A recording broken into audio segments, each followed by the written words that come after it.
우리가 지금까지 존 파이퍼 목사님의 내가 바울을 사랑하는 30가지 이유, 생명의 말씀사에서 나온 책입니다. 그래서 서문부터 시작해서 지금까지 19번, 18번 이제 강의를 했고, 오늘 이제 19번째 이제 강의를 하려고 합니다. 이 내용이, 왜 도대체 이런 이야기를 우리가 해야 될까?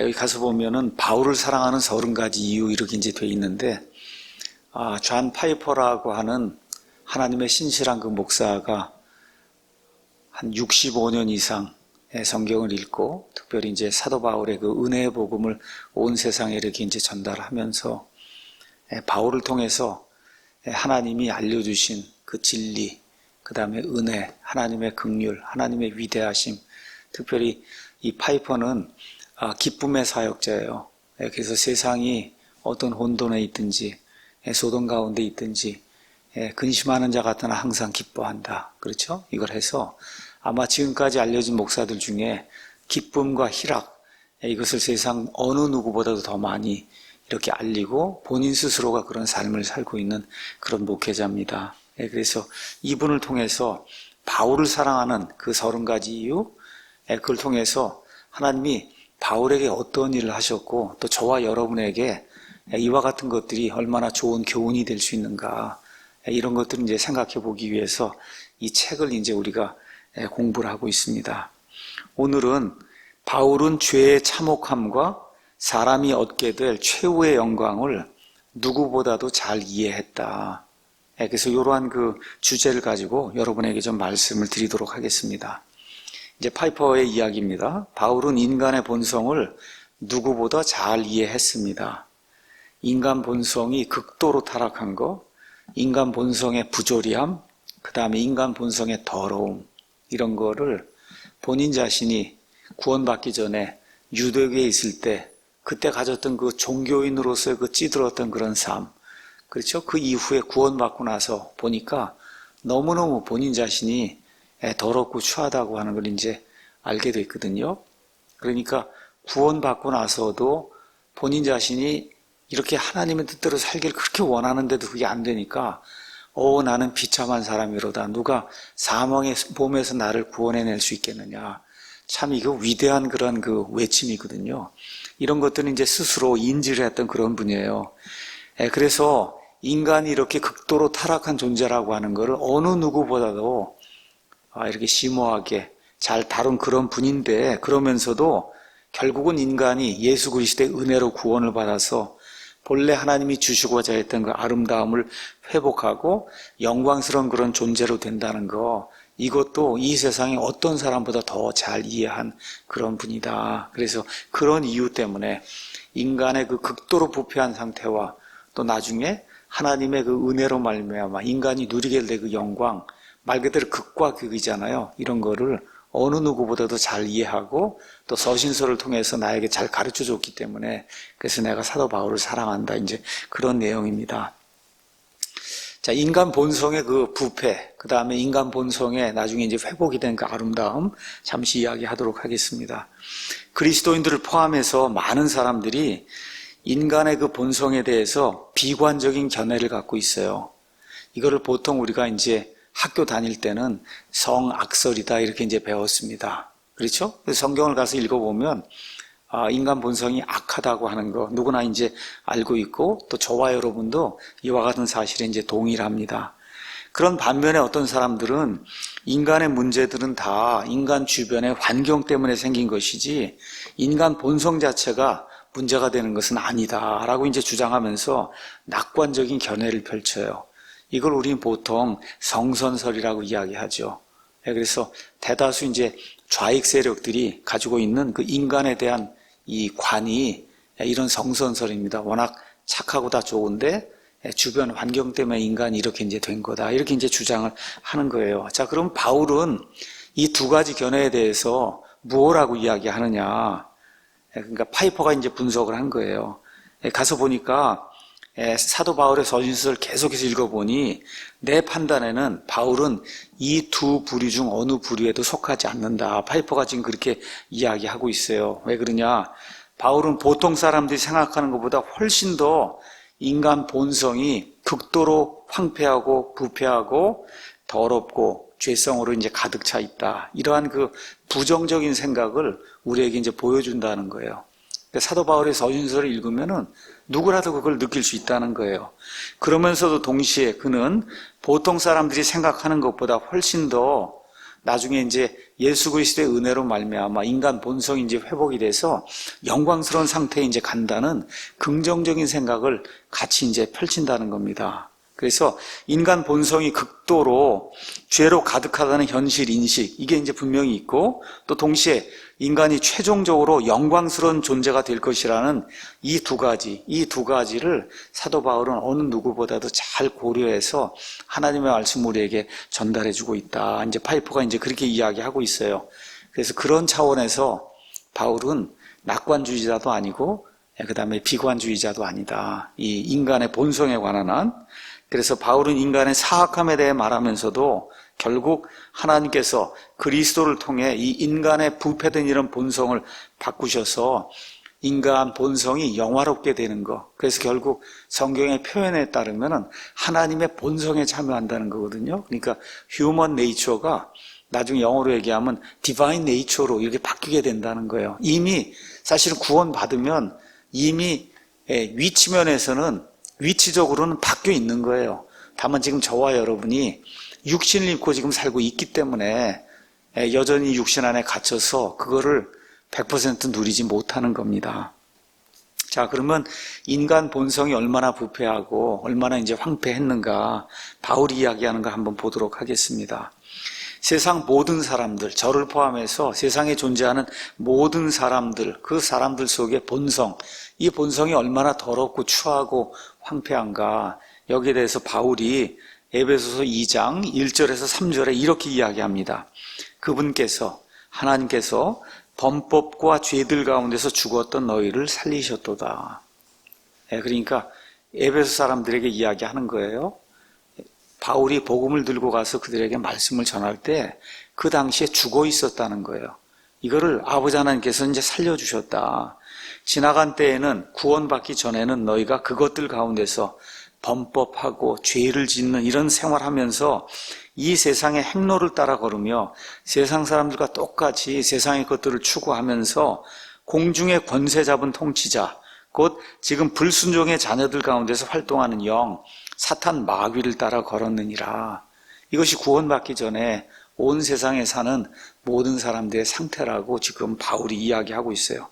지나간 때에는 우리도 다 그들 가운데서, 여기 우리라고 이야기하는 거 보니까 사도 바울 포함입니다. 그들 가운데서 우리 육신의 욕심 안에서 생활하며 육신과 생각의 욕망을 이루어 다른 사람들과 같이 본래 진노의 자녀들이었다. 여기 진노라고 하는 그런 단어, 영어로 wrath라고 하는 그런 단어가 성경에 나오면은 이거는 특별한 일이 없는 한은 그냥 사람이 이렇게 진노하는 이런 게 아니고 지옥 정죄를 받는다, 그런 의미예요. 하나님의 진노, 이거 이야기할 때 wrath라고 하는 그런 단어가, 그러니까 진노의 자녀들이었다. 다시 말해 지옥 정죄를 피할 수 없는 그런 사람들이었다. 이 정도로 인간 본성이 저를 포함해서, 사도 바울 포함해서 누구나 다 그런 상태에 있다. 그래서 파이퍼가 이제 뭐라고 얘기하느냐, 우리가 안고 있는 이런 문제의 그 핵심 아니면 뿌리는 몰라서 그렇게 생기는 게 무지가 아니라는 거예요. 이 무지의 저 밑바닥에 들어가면 우리 모두가 하나님과 하나님의 길들을 대적하려고 하는 완악한 마음을 가지고 있다는 거예요. 완악하다, 강팍하다.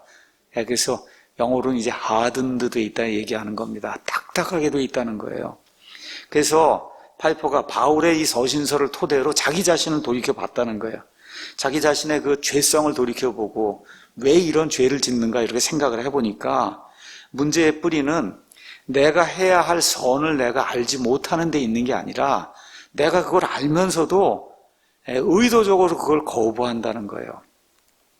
제가 참 이거를 준비하면서 저도 제 자신을 한번 이제 살펴봤습니다. 제 자신의 이런 죄성이 있잖아요. 드러나고 있는 게 반복적으로 나타나고 있는 거 보면 몰라서 그러는 게 아니거든요. 근데 그게 내 안에 이 육신이 그거를 자꾸 의도적으로 자꾸 대적하는 그런 일이 생기기 때문에 이런 문제가 이제 생긴다는 겁니다. 자, 그래서 이런 완고함, 강팍함, 이런 것은 하나님의 법을 무시하거나 내던지는 그런 형태를 띨 수도 있고, 또 다른 방향으로 교묘하게 사람을 속여서 각종 악한 일들을 하게 그렇게 이제 만들 수도 있다는 거예요. 그러니까 사도 바울 같은 경우는 구원받기 전에 사람의 눈에 보기에 이렇게 악한 일을 저지르지 않았거든요. 그렇죠. 율법에 의해 관한한 의로운 자라고 이제 본인이 그렇게 평가를 했으니까 사람들의 눈에 이렇게 비춰지는 그 바울의 모습은 선하고 아주 훌륭한 그런 사람이었어요. 그럼에도 불구하고 구원받은 이후에 자기 자신의 그 과거 모습을 살펴보면 사람 눈에는 그렇게 안 비쳤겠지만 이 마음에 들어있는 걸 보면 사람을 깔보고, 그렇죠? 종교 지도자가 돼서 내가 랍비가 돼서 유대인들을 뭐 다스리게 되고 이런 거 생각하면 정말 교만의 극치, 거기에 이르는 그런 삶을 살았다고 이제 이야기하는 겁니다. 그 내용이 로마서에 가서 보면 이렇게 이제 기록이 돼 있어요. 로마서 1장 18절에 하나님의 진노가 불의 안에서 진리를 붙잡아두는 사람들의 모든 경건치 아니한 것과 불의를 대적하여 하늘로부터 계시가 됐다. 이 하나님의 진리를 꽉 붙잡아두는 거예요. 여기 가서 뭐 홀드라는 그런 단어를 썼는데 이게 움직이지 못하게 하나님의 진리가 이게 들어오면 그럼 이게 움직이면서 우리 안에서 일을 해야 되는데 이게 움직이지 못하도록 꽉 붙잡아두는 이런 사람이 있다는 거예요. 하나님을 알만한 것이 그들 속에 분명히 드러나 있다. 하나님께서 그것을 그들에게 보여주셨는데도 이게 그 사람을 변화시키지 못하도록 이렇게 꽉 잡아두는 이런 악한 사람들이 있다는 겁니다.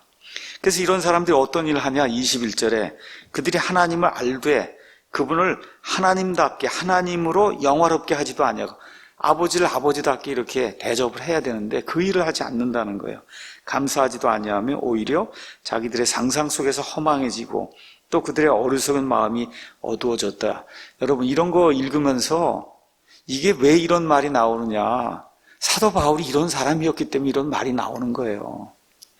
본인 자신이 이런 삶을 살았기 때문에 이걸 기록할 수가 있지 본인이 한 번도 경험해보지 못한 일을 기록할 수는 없잖아요. 그렇죠? 그러니까 하나님을 알기 전에 본인의 형태가 하나님을 알면서도 하나님을 정말 하나님답게 영화롭게 그렇게 하지 않았다는 겁니다.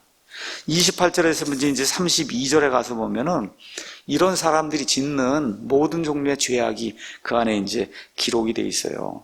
그래서 32절에 그들이 이런 일들을 행하는 자들은 죽어야 마땅하다는 하나님의 심판, 그게 하나님의 진노거든요. 이것을 알고도 같은 일들을 행할 뿐 아니라 그런 일들을 행하는 자들을 기뻐하느니라. 이렇게 이제 바울이 이제 기록을 하고 있습니다.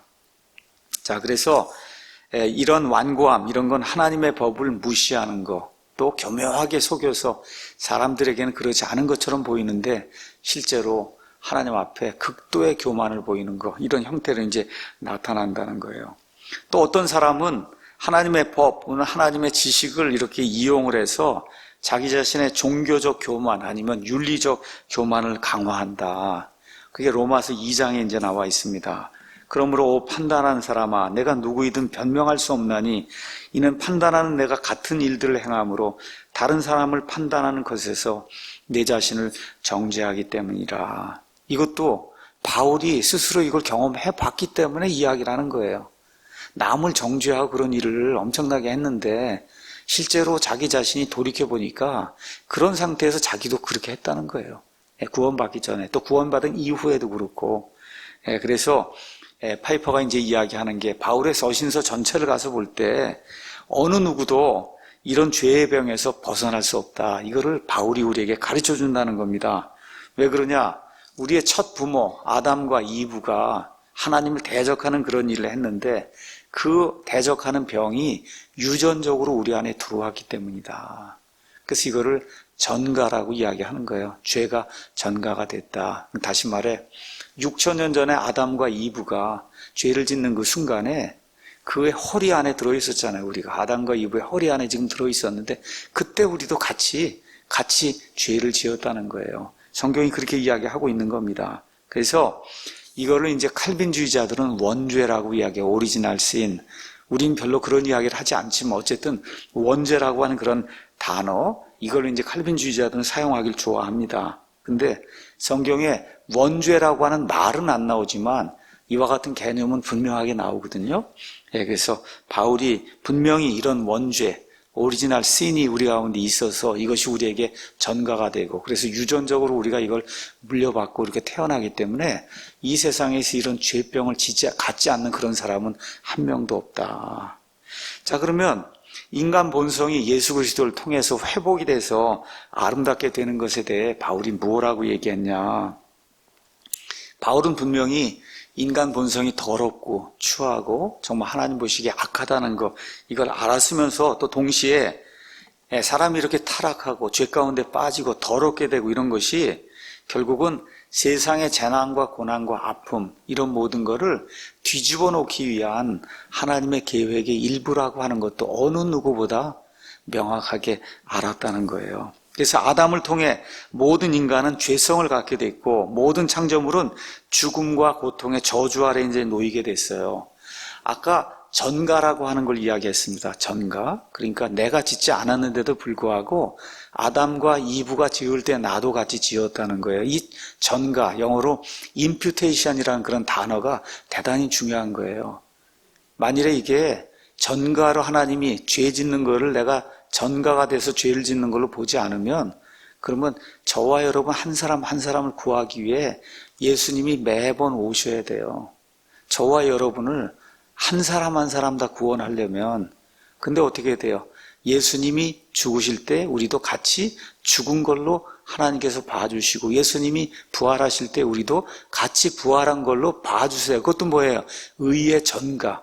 이걸 다 하나님이 일들을 처리하시기 때문에 예수님이 한 번 죽으심으로 말미암아 이 첫째 아담이 이루어놓은 이런 범죄를 한 번에 싹 뒤집는 그와 같은 일들을 하신다는 거예요. 그러면서 어떻게까지 하시냐? 처음에 인간을 만드셨을 때 거기 처음에 존재하던 아담과 이브는 지금식으로 하면 끽하고 제일 좋은 데 가봐야 어때요? 육체를 입고 그냥 영원토록 이 땅에서 사는 거예요. 그런 존재예요. 생명나무를 먹고. 근데 지금 저와 여러분이 하나님이 이걸 뒤집어 놓으셔서, 마귀의 그런 계략을 뒤집어 놓으셔서 어떤 일이 발생했냐? 예수님처럼 영화로운 몸 있는 그런 사람이 되는 거예요, 지금. 그러니까 하나님이 처음에, 물론 하나님 모든 걸 아시니까 그렇게 다 계획하셨겠지만 마귀는 그걸 알지 못한 거거든요. 그런데 이런 것들을 뒤집어 놓으셔서 하나님의 본성에 참여하는 자를 이렇게 만들어준다. 이거 정말 대단한 겁니다, 이게 사실은. 그래서 그런 일들, 이거 하는 거를 설명하기 위해서 사도 바울이 로마서에 가서 보면 첫째 아담, 그 다음에 둘째 아담 이야기를 한다는 거예요. 첫째 아담이 지은 죄를 우리에게 전가를 시키고, 둘째 아담이 십자가에 이루신 그와 같은 의를 우리에게 또 전가를 해주신다. 그래서 첫째 아담, 둘째 아담 그 이야기를 이제 한다는 거예요. 그래서 로마서 5장 15절 가서 보니까, 그러나 거저 주시는 이 선물, 15절에 이 선물은 또한 그 범죄와 같지 아니하니, 그러니까 예수님이 거저 주시는 선물은 아담이 지은 그 범죄의 그 효과와 같지 않다는 거예요. 이는 한 사람의 범죄를 통해 많은 사람이 죽었을진데 하나님의 은혜와 또 한 사람 예수 그리스도에 의한 은혜로 말미암은 선물은 더욱더 많은 사람에게 넘쳤기 때문이라. 또 이 선물은 죄 지은 한 사람으로 말미암아 이루어진 것 같지 아니하니, 이는 한 사람으로 말미암은 심판은 정죄에 이르렀으나 많은 범죄로 인한 이 거저 주시는 선물은 칭의에 이르기 때문이다. 결국 칭의에 이르게 되면 어떤 일이 발생해요? 하나님의 본성에 참여하고, 그렇죠? 이 몸이 그냥 완전히 시간과 공간에 제약을 받지 않는 그런 몸으로 바뀌는 이런 일이 이제 발생을 한다는 거예요. 그러니까 첫사람 아담은 이 땅에 살게 되면, 그렇죠, 영원히 산다 해도 시간과 공간에 제약을 받는 그런 존재잖아요. 근데 저와 여러분처럼 이렇게 예수님의 은혜로 이제 구원받아 나중에 영화로운 몸을 갖게 되면 시간과 공간에 제약을 받지 않는 그런 사람이 된다는 거예요. 그래서 이러한 그 은혜를 우리에게 이제 주셨다. 그래서 한 사람의 범죄로 말미암아 사망이 한 사람을 통하여 군림하였을진데, 은혜와 의의 선물을 넘치게 받는 자들은 한 사람 예수 그리스도를 통하여 더욱더 생명 안에서 군림을 한다. 그래서 왕과 제사장으로 우리를 삼아주셨다는 이런 이야기를 성경이 이야기하고 있는 겁니다. 자, 그래서 지금 저와 여러분이 고통과 고난을 겪어요. 특별히 이제 2020년도에는 코로나19라고 하는 정말 한 번도 경험해보지 못한 이와 같은 악한 질병, 이것 때문에 너무나 많은 사람들이 고통을 당하고 일상생활이 제대로 되지가 않습니다. 일상생활이. 근데 지금으로 봐서는 오늘 아까 조선일보를 잠깐 이렇게 뉴스를 보니까 뭘 하고 나왔냐. 야구로 치면 지금 9회 말이라고 생각하면 안 됩니다. 이제 2회 초입니다. 그렇게 이야기해도 이제 2회 초. 9회까지 가야 되는데 이제 2회 초라는 거예요. 그러니까 정신 똑바로 차리고 있어야지. 다 끝났다고 생각하면 안 돼. 지금 계속 늘어나고 있으니까 전 세계적으로. 그래서 이렇게 마음 놓고 이제 있으면 안 된다. 이런 거 생각을 하면서 저희 학교 같은 경우도 그냥 다음 학기도 뭐 자동으로 이렇게 이제 또 온라인으로 가고 이렇게 될 가능성이 굉장히 농후해졌어요. 이제 기말 시험을 봐야 되는데 지금 시험 문제도 지금 어려운 거예요. 시험 보는 것도.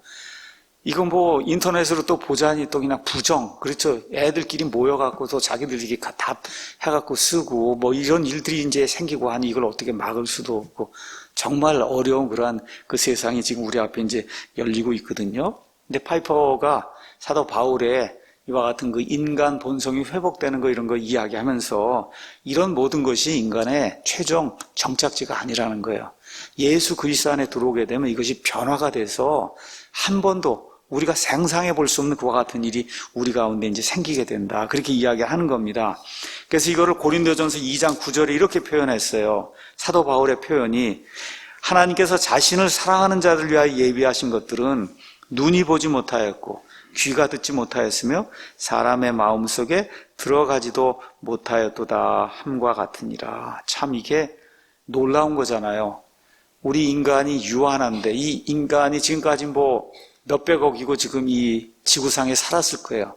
그 사람이 다 눈 가지고 뭘 보고 귀 가지고 다 듣고 마음속에 이것저것 상상을 해봤는데 하나님이 자신을 사랑하는 자들을 위해서 예비해 놓은 거는 인간이 한 번도 경험해보지 못했다는 거예요. 인간이 한 번도 경험해보지 못한 그런 거다. 지금 코로나19 한 번도 경험해보지 못했다고 하는데 그런 의미인데 이게 무한대 그런 세계에 그런 일이 이제 우리를 위해서 예비가 되었다는 거. 그래서 유한한 인간들이 상상조차 할 수 없는 그런 것들이 우리 믿는 사람들을 위해서 예비가 되어 있다. 결국 온 창조 세상이 새롭게 될 것이다. 그래서 이제 결국 예수님 공중 강림하시면서 그래서 우리 모두가 이제 휴고가 돼서 올라가는 그런 일이 생기고 이 세상에 믿지 않는 자들을 향한 하나님의 진노가 7년 동안 이 땅에 7년 환란기를 통해 이루어지게 되고 이 가운데서도 믿음을 지키고 사는 유대인들과 이방인들이 있어요. 그래서 마태복음 25장에 나오는 것처럼 이 양과 염소의 이와 같은 그 심판을 통해서 예수님 7년 이후에 이 땅에 이제 재림하시면서 믿음을 가지고 끝까지 이렇게 믿음 생활을 하며 이게 하나님의 의를 구하는 그런 사람들, 이런 사람들이 천년왕국에 이제 들어가게 돼서 그렇죠. 100% 구원받은 육신을 가진 그런 사람들이 들어가고 동시에 로마서 8장에 나와 있는 것처럼 하나님의 아들들이 우리처럼 몸이 변화가 된 하나님의 아들들이 이 땅에 예수님과 함께 같이 오게 되거든요. 그래서 우리는 영화로운 몸을 가졌기 때문에 뭐 이 땅에서 아기를 낳고 이렇게 사는 건 아니지만 말 그대로 시간과 공간에 제약을 받지 않는 그런 존재가 되기 때문에 그들과 함께 그렇죠. 또 온 우주 공간을 다스리며 그러면서 사는 이와 같은 일들이 이제 생긴다는 겁니다. 그 내용이 지난 시간에도 설명했던 로마서 8장 19절에서 21절에 이제 나옵니다. 그래서 온 창조 세상이 지금 신음 가운데 있어요. 뭘 기다리냐? 하나님의 아들들이 나타나는 걸 기다리고 있다. 무슨 얘기예요? 예수님 재림하시는 때 그렇죠? 우리가 변화가 돼서 이 하나님의 아들들이 돼서 이 땅에 오는 거 이거를 지금 고대하고 있다. 자, 그래서 이 날이 될 때까지 그래서 7년 환란기 전에 특히 우리 같은 경우에는 휴거 이제 받아야 되는데 휴거의 날이 오기 전까지 우리가 어떻게 해야 되냐? 하나님께서 거저 은혜로 우리를 구원해 주셨잖아요. 그래서 하나님의 의를 거저 입은 거예요. 교만하지 않고 겸손한 가운데 이 땅에서 삶을 우리가 이제 살아야 되지 않겠느냐. 그러면서 어떻게 해야 되냐. 이 상속 유업. 그러니까 예수님과 함께 공동 상속자가 된다는 거. 그렇죠? 이게 무료로 우리에게 주어진 거예요. 거저 주어진 거예요. 이것을 늘 의식을 하면서 그래서 하나님의 은혜 가운데 거하는 그런 사람들이 돼야 된다. 로마서 3장 21절에 이렇게 기록되어 있어요. 그러므로 아무도 사람들을 자랑하지 말라. 모든 것이 너희 것이니라. 바울이나 아볼로나 게바나 세상이나 생명이나 사망이나 현재 것들이나 장래 것들이나 모든 것이 너희 것이요 너희는 그리스도의 것이요 그리스도는 하나님의 것이니라. 이거를 기억하면서 정말 믿지 않고 정말 경건치 아니한 자들이 세상에서 득세하고 이기는 것 같고 이런 것 같은데 결국 끝은 그렇게 되지 않는다는 거, 이걸 저와 여러분이 기억하고 이 어려움 속에서 이렇게 희망을 좀 가지면 좋을 것 같습니다. 정말 요즘 나라 돌아가고 하는 거 이런 거 보면 요새 우리가 또 김영삼 기자를 모시고 근현대사 강의를 하는데 아유 어떻게 그냥 150년 전, 130년 전하고 똑같은지 알 수가 없더라고요. 얼마나 그렇게 100% 똑같은지 알 수가 없어요. 참 이렇게 그 중요한 때는 꼭 이렇게 뭐라 할까 세상에서도 의로운 게 있고 불의한 게 있잖아요. 꼭 불의한 쪽에 쓰는 자들이 정권을 잡고 나라를 그 방향으로 이끌더라고요. 이 우리나라 같은 경우는 특히 지정학적으로 이 강대국들의 영향을 받을 수밖에 없잖아요. 정말 그 강의를 들어보니까 우리나라의 그 위치가 정말 모든 나라가 탐낼 수밖에 없는 그런 위치예요, 우리나라가. 근데 여기서 좀 지도자가 정신을 똑바로 차리고 어떤 것이 세상 사람이 보기에도 좀 의로운가, 앞으로 어떻게 민족을 이끌고 나가야 그래야 이 민족이 정말 멸망하지 않고 이렇게 번영을 누리며 살 수 있으니 그거 조금만 생각해보면 금방 알 수 있는 거거든요. 그런데 꼭 마오쩌둥을 좋아하고 중국 공산당을 좋아하고 북한의 이 공산주의 체제 이걸 대한민국의 정통성을 가진 그런 거라 그런 체제라고 생각. 이런 사람들이 나타나서 이걸 하는 걸 보면 정말 뭐 인간적으로 보면 정말 우라통이 터지죠. 이게 도대체 이게 무슨 일인가. 그렇잖아요. 어떻게 이 땅에 이런 자유로운 땅에 태어나서 그런 교육을 받고 그런 사상 교육을 받고 세상과 거꾸로 가는 그런 일을 할 수 있을까? 이렇게 생각하면 안타깝습니다, 정말. 그럼에도 불구하고 오늘 우리 김영식 형제님 기도하고 이런 것처럼 세상을 생각하면 정말 답답해 죽을 지경이지만 그렇죠. 그럼에도 불구하고 이런 그 사도 바울이 가지고 있는 그 긍정적인 인간의 본성의 변화, 예수 그리스도를 통해서 그래서 이 모든 거 개의치 않고 예수님 바라보고 그래서 예수님 안에서 모든 것이 이제 하나가 돼서 우리가 공동 상속자가 된다는 거 이런 생각을 가지고 꿋꿋하게 믿음 생활하면서 어떻게 하든지 아이들과 함께 정말 하나님 기뻐하신 그런 삶을 살아야 되겠다. 제가 여러 번 이야기하지만 저는 어떤 큰 생각은 하지 못해요. 그저 제 아내와 우리 아이들과 함께 손자 손녀들과 함께 어떻게 하든지 믿음 생활 좀 잘하고 믿음 지키고 잘한다는 것도 그것도 말이 좀 그런 것 같아요. 그냥 믿음 지키고 이렇게 해서 구원받아 하나님의 자녀가 되는 이 정도만 좀 해야 되겠다. 이런 뭐 말 그대로 어느 면에서 굉장히 그 소극적인 그런 삶이라고 볼 수도 있는데 이런 생활을 하면서 또 우리 교회에게 주신 그러한 그 책임과 의무가 있으면 그걸 최선을 다해서 우리가 할 수 있는 데까지 하고 그리고 하나님께 가야 되지 않겠는가 이런 생각을 이제 해봅니다. 그래서 우리는 바울을 통해서 인간 본성의 사악함을 이제 알게 되고 더러움을 알게 돼요. 또 동시에 예수 그리스도를 통해서 이런 그 부패한 인간의 본성이 회복이 돼서 영광스럽게 되는 것을 그걸 이제 바울을 통해서 보게 되는 거예요.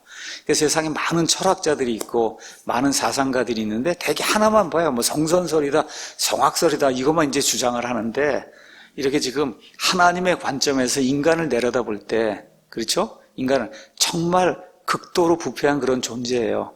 근데 예수님 안에 들어가게 될 때 정말 극도로 영화로운 그런 존재가 되는 거 이게 지금 서로 이렇게 뭐라 그럴까 갈등을 일으키지 않으면서 예수 그리스도 안에서 현실이 되는 거 이게 그리스도인의 삶이다.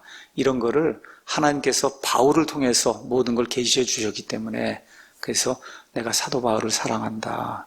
그래서 여러분도 한번 그런 것들 생각하시고 나의 그 죄악된 이와 같은 본성 이것이 결국 이제 부패되고 이런 이게 변화가 돼서 나중에 악이라고 하는 것 자체를 생각할 수 없는 그런 존재, 내가 그토록 미워하고 싫어하고 하던 그런 일들이 그게 아예 생각도 안 나는 거예요. 그렇게 할 수도 없고 생각도 안 나고 그렇죠. 이런 존재가 된다고 하면 얼마나 아름다울까 이런 걸 생각해보는 그런 좋은 시간을 좀 가지면 좋을 것 같습니다.